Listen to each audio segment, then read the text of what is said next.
Welcome, welcome. It's a Thirsty Thursday, and we are installing a few coups this game in order to make some happiness happen.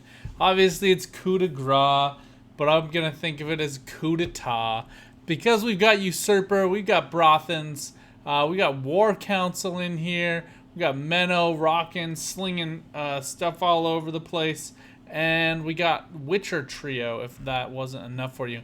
Now, I do have an updated version of this deck. We'll play with this one first, and then we'll play with my other one I'm calling Small Coups, which has a little bit more thin to it, so you can get some more consistency. But this deck plays for more points, so I'll leave a link in the description for both of them, just because they are so different, and I think that they are both looking into. Let's jump into some gameplay.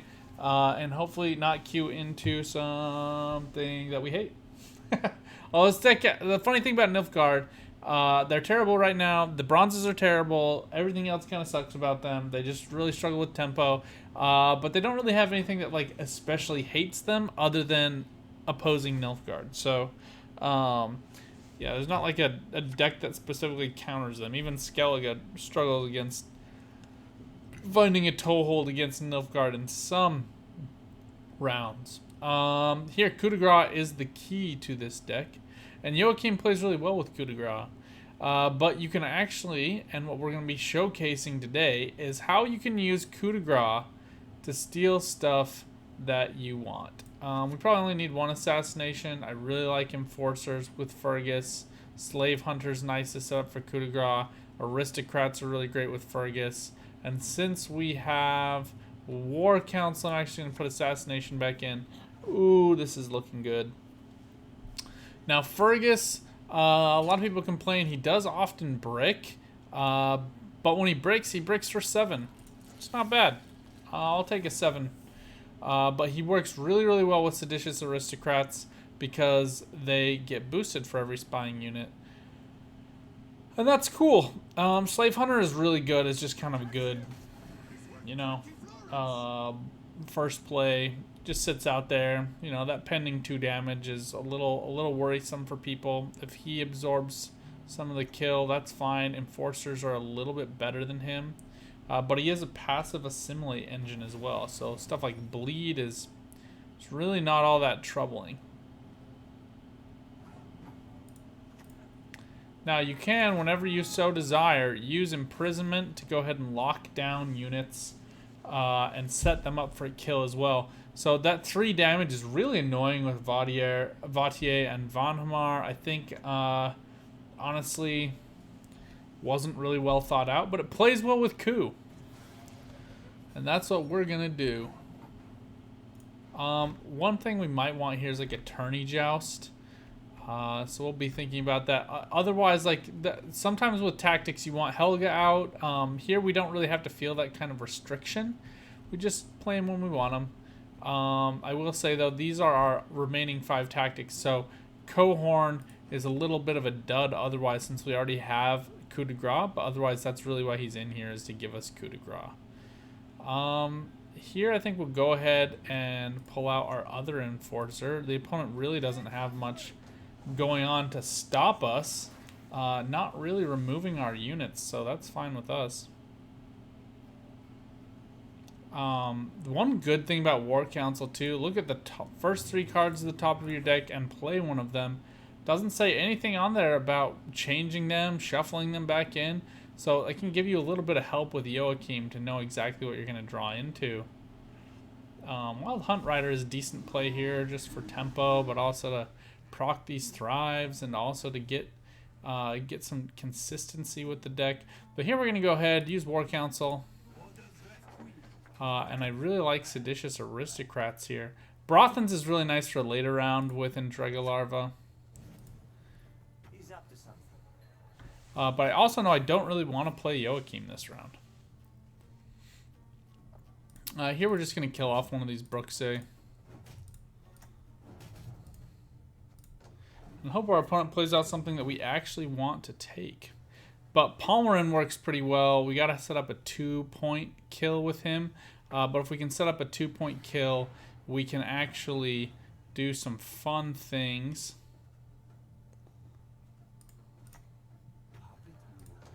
Seditious Aristocrats are really great here. They're going to get 3 points whenever you play Fergus.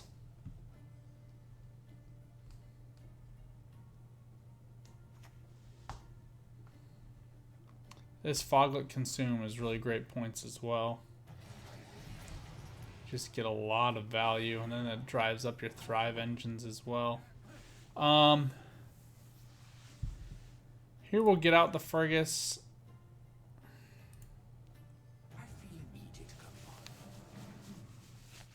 And we actually want these onto like these 3 on the ranged row, I think. And the reason for that is because we're going to try to set up a kill with Palmerin. And he does do a good bit of damage here. So what we're going to do, I'm actually just going to go ahead and lock this Barghest. And we'll get him pinged down to 2 health. And then I think we can go ahead and just hit this Wild Hunt Rider. That gets us on top in terms of points. Both of these Seditious Aristocrats playing really well with Fergus here, as you're seeing. The boost to Barghest is a little bit annoying. Not the end of the world. Usurper Officer gives us 1 spying unit and 1 assimilate, so he's really not all that great right now.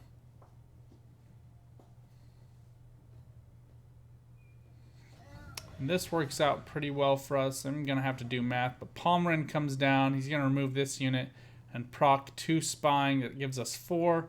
So we get 5. Opponent's down to 42. We're up. I can't do the math that fast. We're just going to do it. Just trust that it works.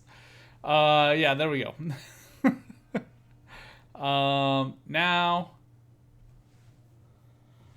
Oh. What do we want to steal? Maybe a Foglet.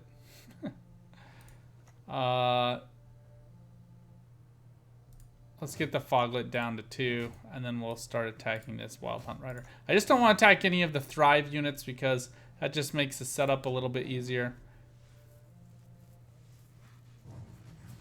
I'm actually okay with a tie.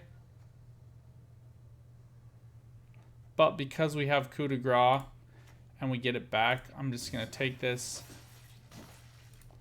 That's going to proc the assimilate, but that unit is worth enough already.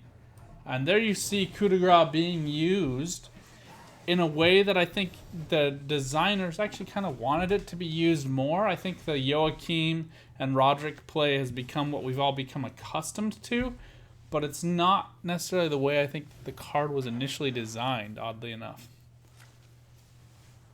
Here, looking for our Witchers. I'm pretty happy with this, just because now when we draw Letho, he'll come down for 8 points, and he will do 3 damage. So Seret being the one in my eyes that's most important here. But I really like all of my cards. Again, this isn't the thinning version. If it was a thinning version, I'd be a little bit more anxious. But since it's not the thinning version, I'm not feeling a great anxiety to get stuff out. Our opponent here has played a lot of bronzes and only 1 gold, so we're just kind of going to take the pass here. We played a lot of bronzes, but we played a couple of golds. War Council being mostly tutor, Fergus for 7, and Palmerin for 7 as well. So both playing pretty cheaply. I think drinking water is the key to victory for me. The more water I drink, the better my victory is. One thing I will say here, so Brothans is kind of like the only agent. I really wish they would give Viper Witchers agent status. I mean, doesn't that make sense that Seret would be agent? I don't know. You guys tell me. Mage Torture can also be good for coup de grace to set up, but since we have Roderick and Joachim, we're just going to play it normally, I think. But we will put Tourney Joust back first.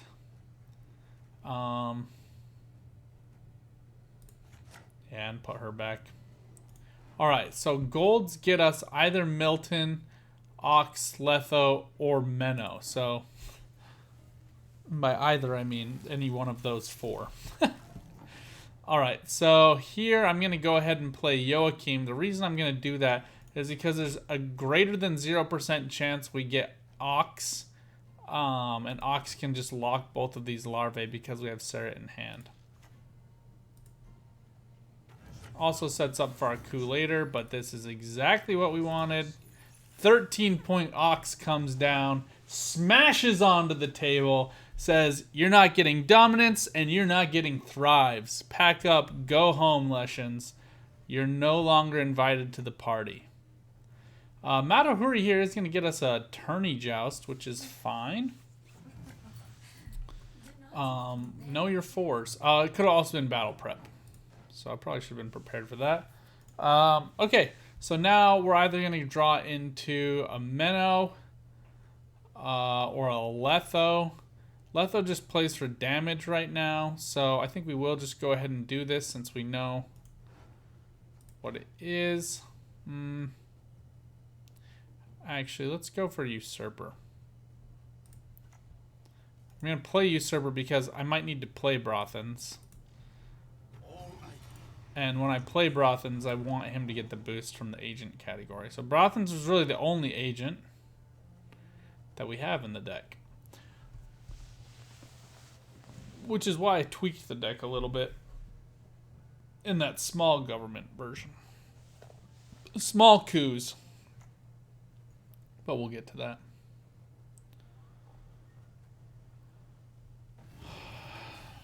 This is just out of range for us. And one thing to note, you never want to lock an Icaran. It's always a bad strategy. We'll set up Slave Hunter here. We want to get our assimilates out as well before we play coup, because the character that we play coup onto will play that way. Alright, the Icaran was not consumed. Kind of a poor play in my opinion. Arrakis Behemoth is really interesting, but if you look at this Behemoth just played for 11 points, which really isn't terrible, but it's just kind of a little clunky and a little weird. So here we go. We're going to just go ahead and take this Icaran. We'll take it with Assassination. They might be wanting to get that with Osril. That's fine. They would have otherwise got Goliath. I don't have any way of taking care of stuff in the graveyard, so still feel like that's probably a pretty good counter. And Drega Queen and Icaran being one of my favorite plays in the game. Our opponent here opting to go a different route. I think we might be seeing Kikimor come out from this. We'll just have to wait and see. Now, we could actually steal one of these in Drega Larva. I actually do like the play. But we aren't getting that many stolen units, so.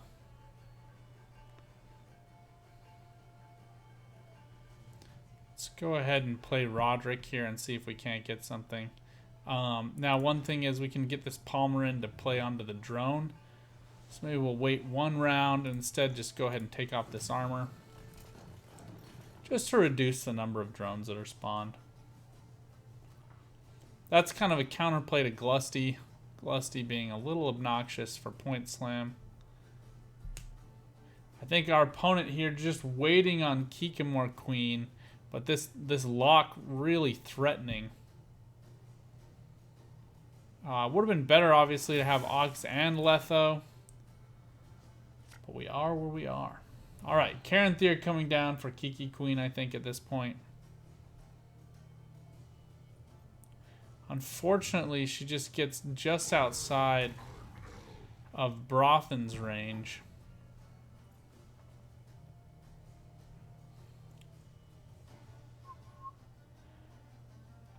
So we are, and if we lock it, she will come back. So let's do this. Let's lock her and kill her off. We will get another Kikimor Queen coming back. But this Mage Infiltrator is going to get rid of this drone too, so. And it's going to clutter the row. Plus now we get our last Assimilate play out. This Palmerin onto this other drone would be nice if they play something to the right of that. A Behemoth isn't really all that great, losing all value onto a Veil. Bad move. It truly has grown amusing. We know that he has another Kiki Queen in hand, so we're just going to take this Roderick and again just clutter this row even further.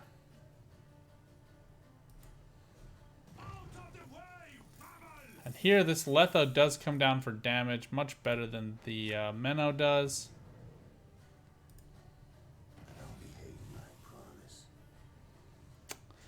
And I'm kind of thinking we're going to kill off that Roderick anyway, so we're just going to remove another one of these insectoids, just so the Kiki Queen only boosts 1, 2, 3, 4 units.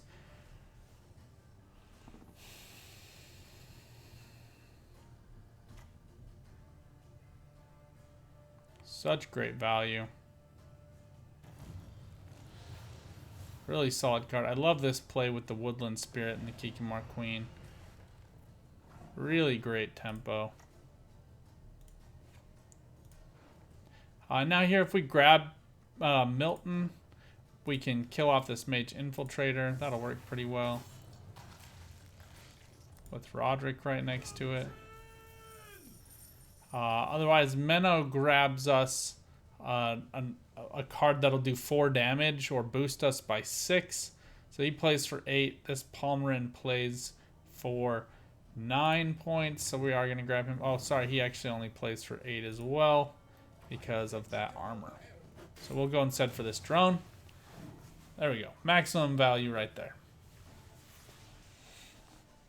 We've played well, but I think that this Ozreal is going to polish it off. I'm anticipating this is Ozreal onto an Ikran. And that's going to proc the Thrive and really put us in the grave. But we kept toe-to-toe with this deck. Made some good plays. Nothing was amazing. We kind of missed some of our draws. Getting the Witchers all scawampus. Which is why I've adapted this deck, and we'll get to that forthwith. But Serret really falling flat. Although getting Serret to hand is, in my opinion, the best one because you want Letho to play for value of 11 points. Even more than the lock. Although had we had Ox to hand, we could have gotten it that way. But play this because you'll get that tree progress on the Siri tree where you need to play 15 Witchers. And as I always say, make sure you're making progress on these seasonal trees. Very important, very helpful. And then as soon as I'll also have another video out on Nilfgaard Seasonal because it's quite fun. All right, we'll go to this other one, Small Coup. So the difference here, we've I think I've taken out some of these other cards. We have Artorias. We've taken out the seditious aristocrats. Instead, we've subbed in an Imperial Diviner. We've got hunting packs. And then 1 Slave Hunter instead of 2. We still carry Enforcers, but we've got Imperial Brigade. Glynis is in here. Roderick, Milton, Palmerin. So this is basically just an Assimilate deck where we're able to grab a lot of stuff. Now, if I was to make changes, there are Diplomacies in here. You could alternatively sub in like some of the other artifacts, just something that'll give you, or a Duchess Informant, something that'll give you more procs of Assimilate. But it's a bit of an Assimilate deck, not all the way, which is probably why it's not the best deck I've ever played. But it's pretty fun. I think also it just showcases why Nilfgaard needs some love. Nilfgaard is in dire need of love. You've seen this as Palmerin and Milton plays are okay. At his best, when you play him to just the right spot and you've tweaked everything just right, they both play for about 9 points on a 7 provision cost card, which is pretty mediocre. All right, we get Ox and Letho. Let's see if we can get Serret. I think the safest one to put away is probably Imperial Brigade, and then get it back with Artorias. There are 4 bronzes, so there is a chance that you miss one. Just something to stay aware of. Otherwise, I'm pretty happy with this. The Fergus with the Enforcers is really nice. Let's get rid of Tourney Joust. Palmerin with Enforcers is also quite good. We'll get rid of Imperial Diplomacy, and we get coup de grace. So this is probably about as good as we could hope for. We'll play Slave Hunter, and then we'll get out Enforcers later and use tactical advantage on Enforcers. Hard to know what Northern Realms is bringing under Shieldwall now. This is a poor trade. These are both 5 provision cost cards. I think don't spend your removal until you know what I'm going to play, in my opinion.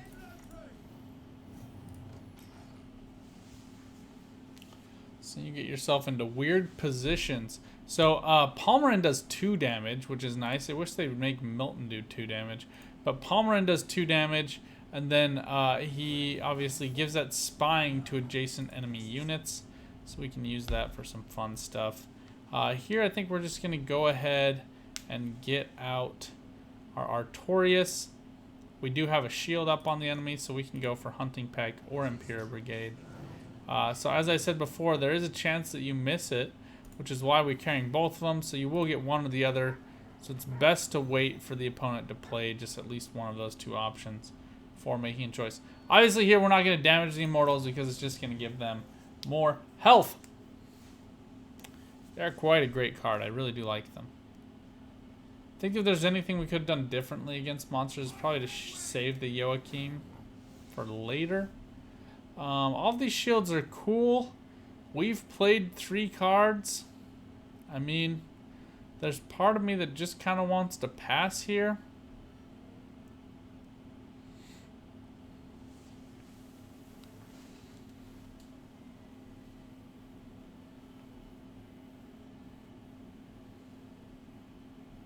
Immortals are such a great tempo play.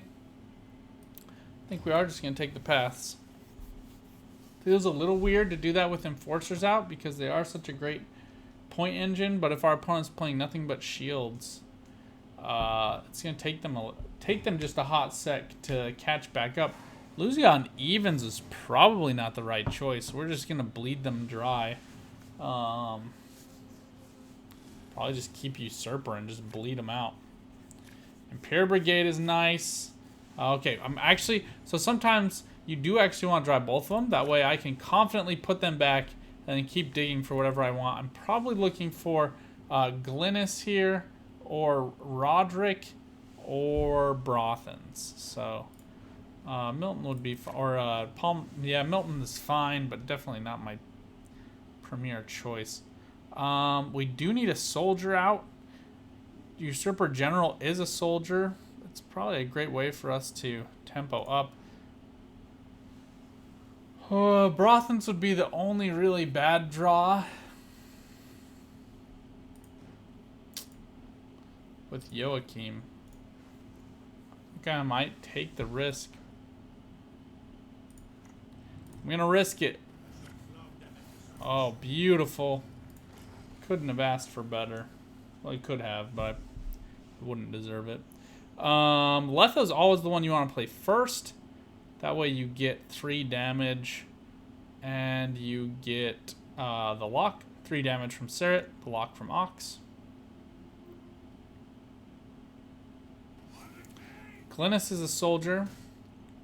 So we're just going to continue our tempo. Be patient here.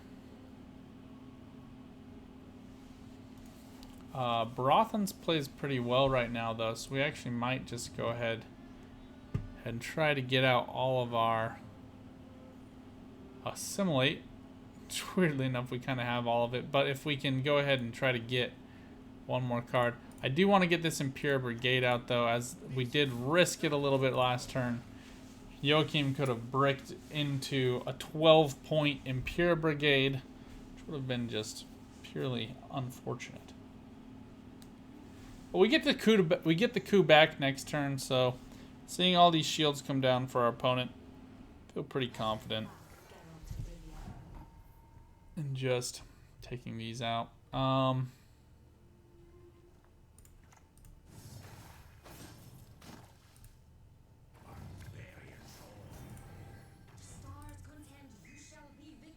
Just erase some shields. We obviously don't want to get rid of them on these Cadwani cavalry. Seditious Aristocrats would probably be the one thing I'd think about putting back in. I do like the Purify. Can be helpful. These damn sorceresses with the charge is kind of an interesting mechanic. I've been trying it out, not to much success. Here we go. We're just gonna get out Letho.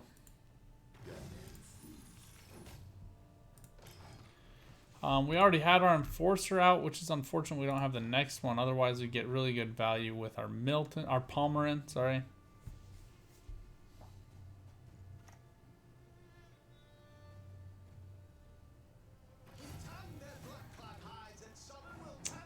Donamir very good here.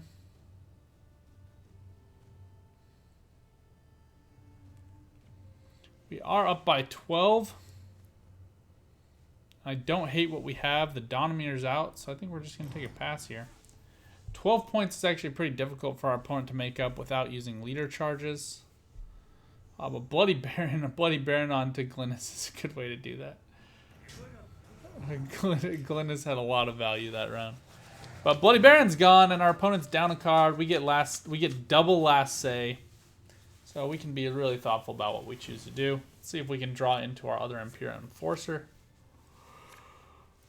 Ooh, okay, Roderick gets us Brothans. And that's it. So we have to be sure not to draw into Brothans.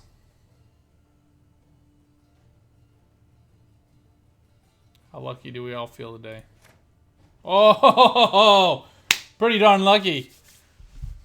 One thing I will say about this deck too, it's hyper thin, so we didn't bother running Menno. So Menno's the thing we've really clipped out of this deck. I otherwise really like Menno to ranged using a using that battle preparation. It's quite nice.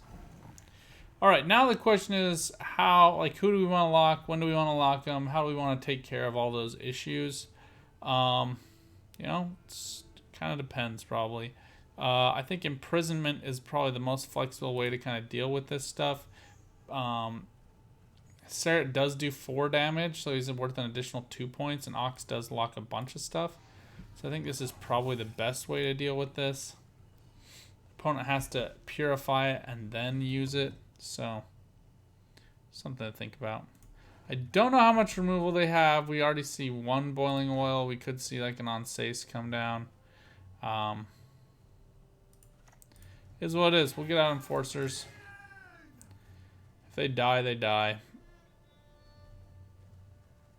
I mean, if I try to play around the opponent, then I just lose value anyway. So this is fine. It's not the end of the world. I think Serret here for value is probably a decent play. There's just nothing really want to do otherwise. But now we set up a 1-point death blow for Milton.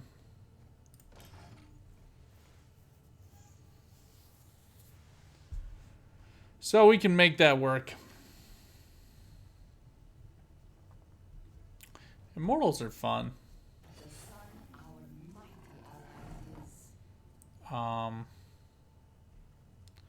So one thing we can do, we can actually just play down and trigger the death blow since we have Palmerin in hand. Just kind of depends what you want to do. Here I think I'm actually just going to play Brothans. Then we'll use the double play with Duchess Informant. And we'll just steal one of these. Then we get a double assimilate with Brothans here. The one downside to this, and I didn't really think about this till after I'd done it, Ragnar now plays for more points. So that might not have been the bravest, wisest choice in all the land. See if reinforcements come out for Immortals. I'm starting to worry now. That might not have been the smartest choice we could have made in all of the land. But that is what it is. Alright, killing Roderick does me no good. So I'm actually going to steal the Vindholm here.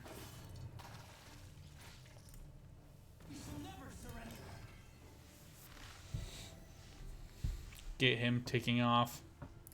And either force a premature Ragnar. It could be a charge deck though, but I think we're going to see some crazy Ragnar point slam here. More Immortals come out. Now we could have played Usurper to get the agent status. Here I think we're just going to get rid of some shields.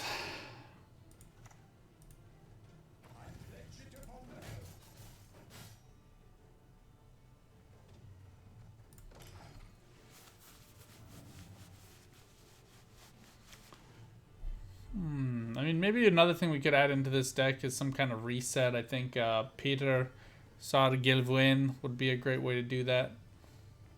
This is a late amphibious assault. I'm sure our opponent would have much preferred having that in an earlier match. This damn sorceress has got to take this shield off Vindholm.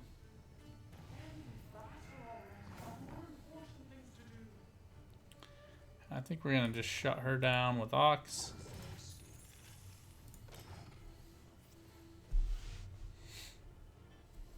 Still have double last say. Here's hoping it's enough. On Sace coming down with leader. Such a great removal tool. So many points. But we haven't really shown him anything. I think here Vindholm was the target he should have used. Just in case there is...